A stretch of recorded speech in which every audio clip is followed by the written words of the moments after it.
Okay, so it's time to start with Windows 10 and talk about some of the shortcut keys that are best used with Windows 10. Again, these are my personal favorites. There's a ton more that are out there, but these are the ones I want you to get. And the first one I want to talk about is that Windows key on the keyboard that when I walk around and talk to people, most people don't even use that thing. Right? This is the one down by the Alt and the Control key. It's right between it. Microsoft added this years ago. But when they first added it, there really wasn't much to do with it. Well, that's changed, and now in Windows 10, I think you're going to find there's a lot you can do with it. It's going to help you operate your system quicker, better, faster. The first thing, and I'm again surprised most people don't know this, or even if they know it, they don't use this, is the Action Center. And to use the Action Center, I'm going to hold down that Windows key and I'm going to hit A on my keyboard. And what happens is this Action Center pulls up like you see right here. Now it doesn't matter, you noticed I was in Google Chrome, but I could be in Excel or Word, or I could be on the desktop. All I have to do is hit Control A and this will pop up. There's a couple of notices that come up. I'm not signed into OneDrive right now. Outlook is trying to do some stuff. I've got a lot of this turned off since I'm doing a training. But you'll also see down at the bottom here, not only are there 4 boxes, but there's this expand button. I'm going to go ahead and click on expand. And when I do, you'll now see the full gamut of what the Action Center can do. And there's a number of really cool stuff in here, right? We can turn on and off tablet mode. I can do all my network settings. I can do my Bluetooth settings. I can connect to an external printer or monitor. I can connect to my projector and decide if I want to dual screen, if I want to duplicate the screens, or if I want to use them extended from one screen to another. There's night mode, so if it detects that you're working at night, it'll lower the blue light that's coming through so it doesn't keep you up and awake at night. There's just some really cool reports. Now again, some of these also have their own keyboard combinations. Like for example, some of you know if I hit the Windows key again, that goes away. Windows P will automatically pull up the projection mode so I can decide if I want to extend or I want to duplicate my monitor. So if you're using multiple monitors, this is a great way to do it. So each one of these has the ability, has a shortcut key attached with it as well. But I wanted you to see that that Windows A is the fastest, quickest way to get up here and pull that up, no matter which part of the documentation you're on. You also notice that when I hit the Windows key, immediately the Windows screen popped up. This is the Windows 10 interface. And not only did the screen pop up with all the little shortcut buttons and the list of my applications on here, but my cursor is also now blinking into that search window down at the bottom. So I can instantly start typing. I can't remember where I loaded Excel, so I just simply type Excel, and sure enough, boom, Excel comes up. And it's ready to launch right from inside this interface. So just remember, anytime you need anything, that Windows key is the fastest, quickest way to get in. And that search works for everything. It's not just for finding apps. You can ask it any question you want.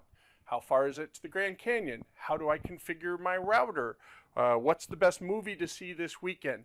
Just like Siri, just like Amazon Alexa, this is Cortana. It's Microsoft's version of the online automated assistant technology, and it works flawlessly. It's absolutely fantastic program, and all you have to do is hit that Windows key and you're right into it. Want it to go away, hit the Windows key again, and you're right back where you started. Okay, so we know we got the Action Center. We know that we can get into the search for Windows search, not Explorer search, but that's Windows search. I also want to do some quick setup stuff to teach you some of the really neat features that, again, most users don't even know you can do. For example, if you look down on my screen on my desktop, many of you know you can pin your applications down here on the bottom on what's called the taskbar. That's what you see right down here at the end. If I wanted to pin, for example, PowerPoint, I would click in with my mouse. I would start to type PowerPoint. There comes PowerPoint. And all I have to do is when I point to it and click with my mouse and right click, not left click, but right click, I can pin to the taskbar, right? So there's the pin to taskbar command, and now PowerPoint is automatically pinned down to the bottom here so that I can load it up and pull it out. And that's a very easy way to execute this program. So again, if I wanted to, I just click on it now, and boom, it launches, and I'm ready to go. But there's actually a better way of doing this, and not surprising, I'm sure you've guessed, is there's shortcut keys to make this happen. What's fascinating is if you look, I'm going to get out of this, remove those files, I don't need that.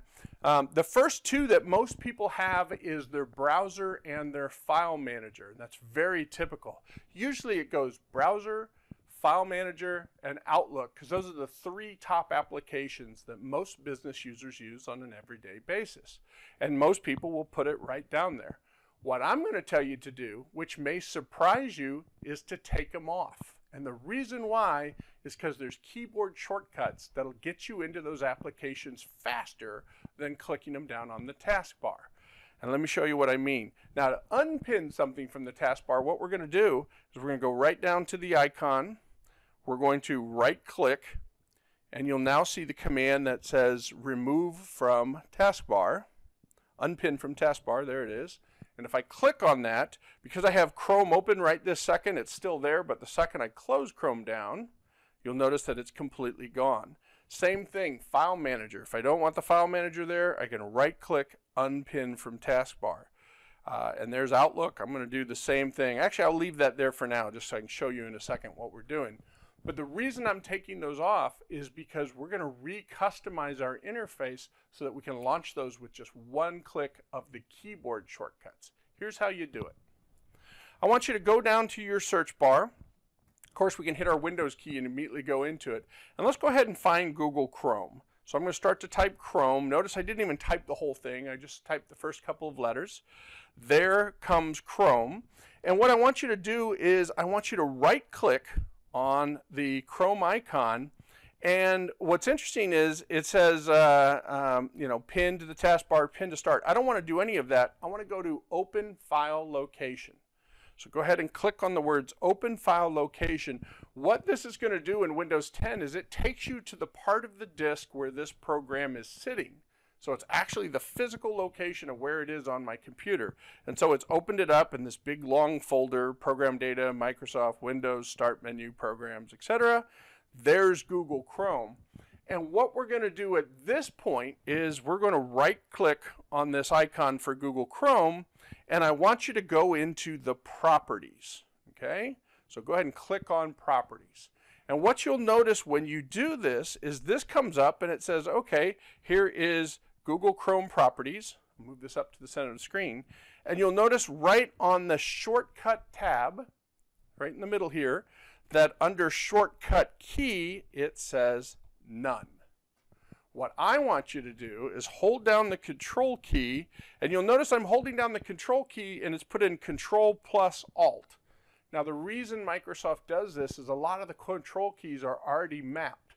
So they've added in an alt command. So now if I hit control and alt and then any kind of keyboard combo that I want, I can now set that so that anytime I hit that set of keys, it'll fire off Google Chrome. Let me show you what I'm talking about. Control, Alt, and I'm going to set this, and I will recommend you to do the same. Put it as Control, Alt, and Z, Zeta. So I'm going to hit Control, Alt, Z, and I'm going to go ahead and apply this, or say OK. Either one is fine.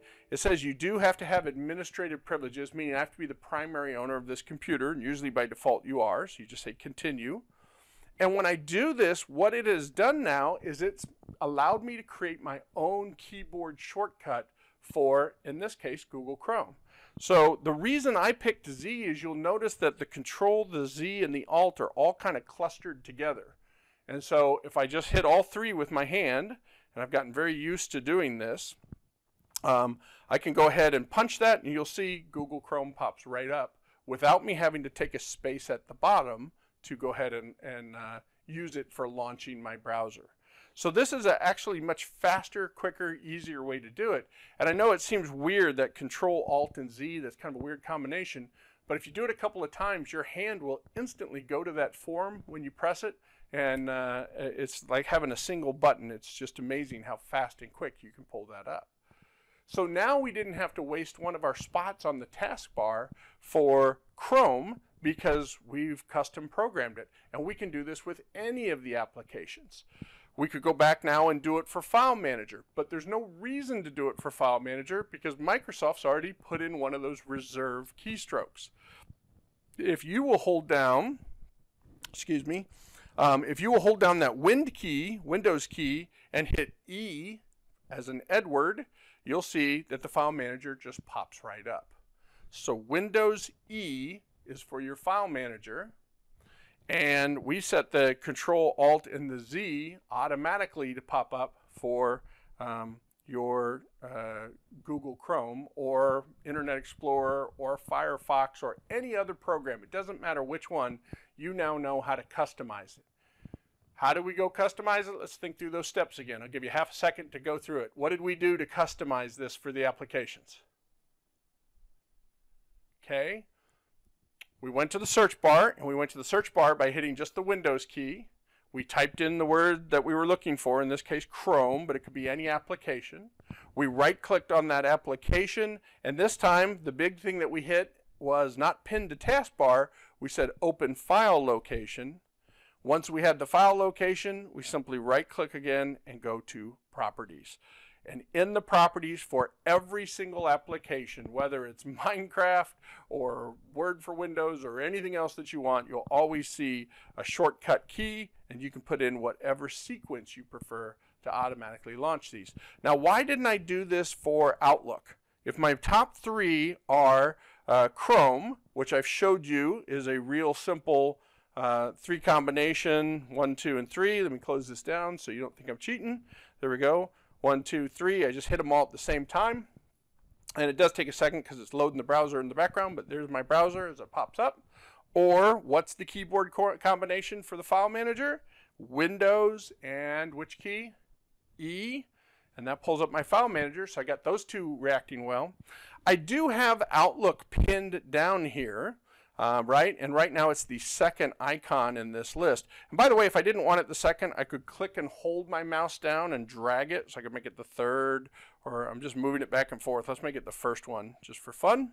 Okay? But once I decide what icons I want down there, there's another keyboard combination that's going to help me do this. And what that is it's using our Windows key again, but this time it's Windows and the number of which application in the order they're listed down on the taskbar. What do I mean by that?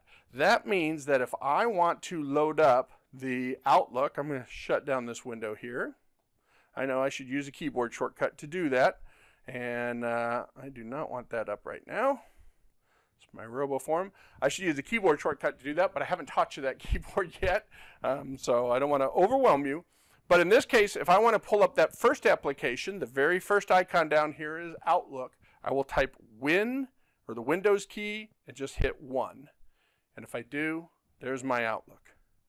And what would happen, of course, if I hit Win and 2, up comes Camtasia, which I'm using to record this video. When, let's jump to 5.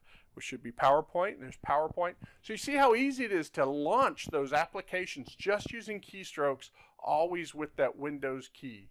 Most of the Windows 10 features that you're going to want to access will always use the Windows key as its key sequence instead of a Control or an Alt or anything like that.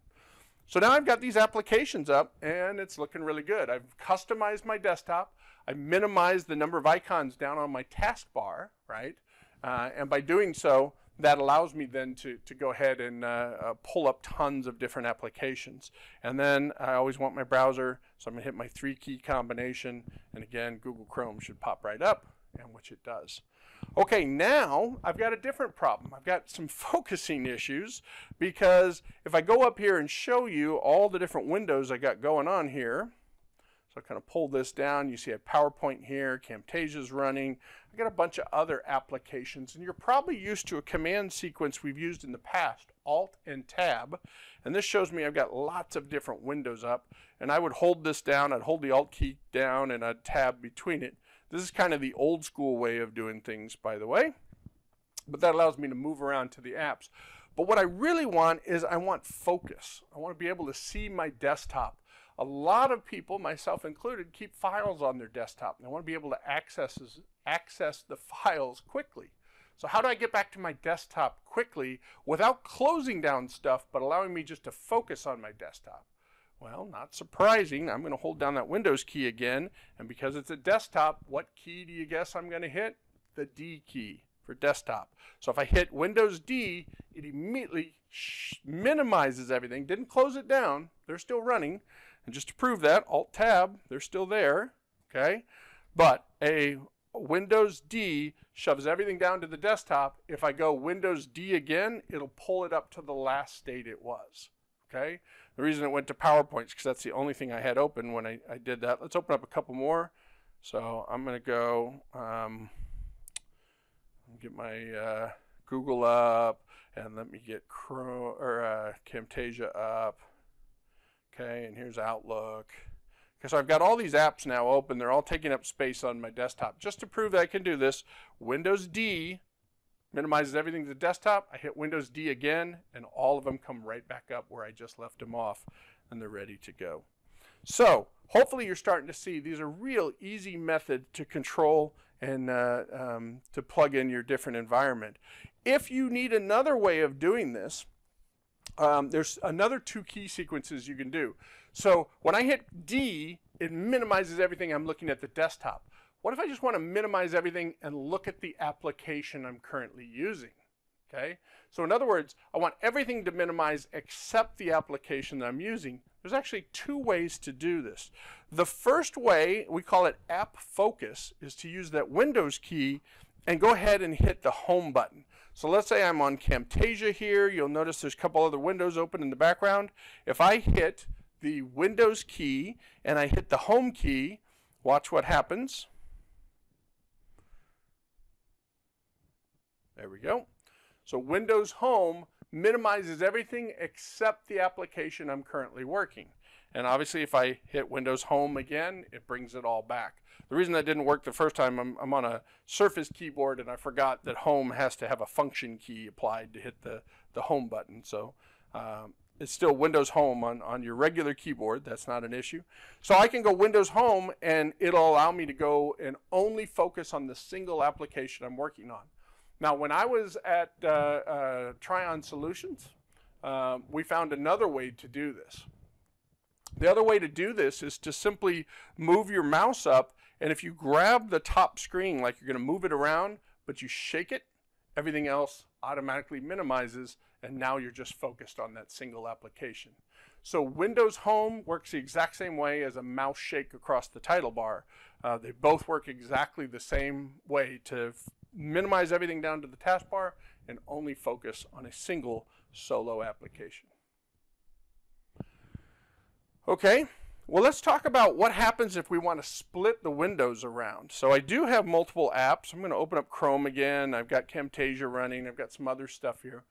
And I'm used to, when I work at home or maybe when I work at the office, I might have 2 monitors, but when I come to the other environment, maybe I only have 1 monitor. And I'm used to having that side-by-side comparison that works really well, but I physically don't have multiple monitors. Well, the way Microsoft allows you to get around that, we can use that Windows key and we can dock applications to the right and to the left in any way we want to. So I'm on Google right now. I'm going to hold down my Windows key and I'm going to do Windows right. And what you'll see is it is snapped to the right-hand side, taking up exactly 50% of the screen.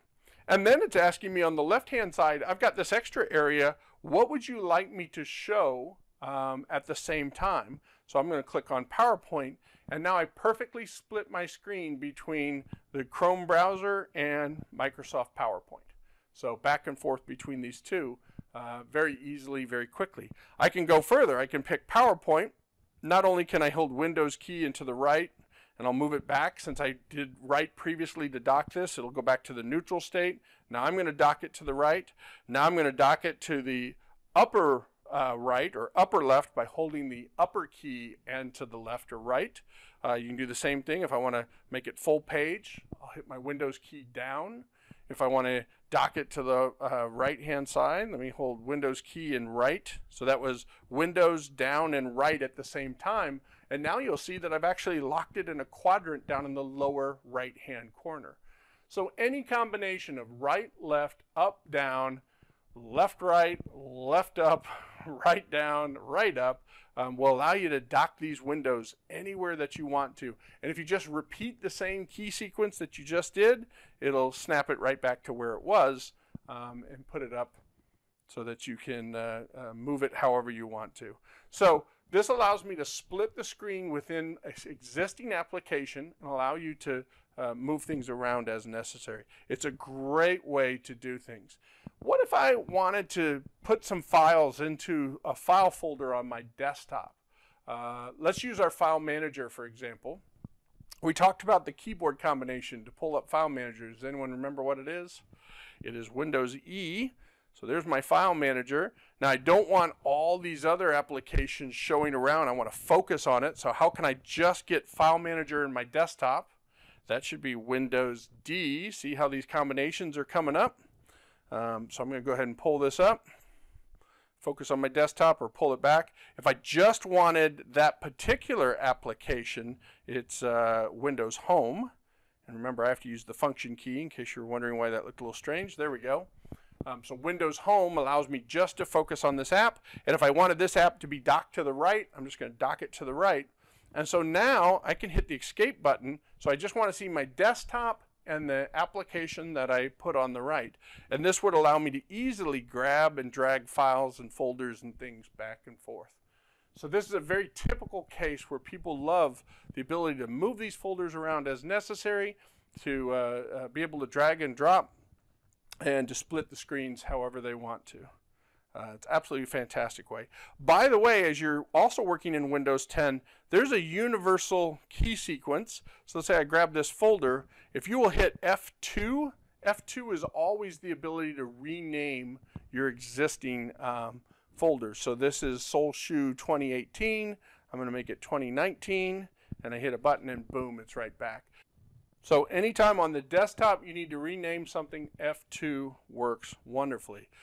Also, if we open up our file manager here, and let's say we go into some of my documents, for example, I can do the same thing to a document.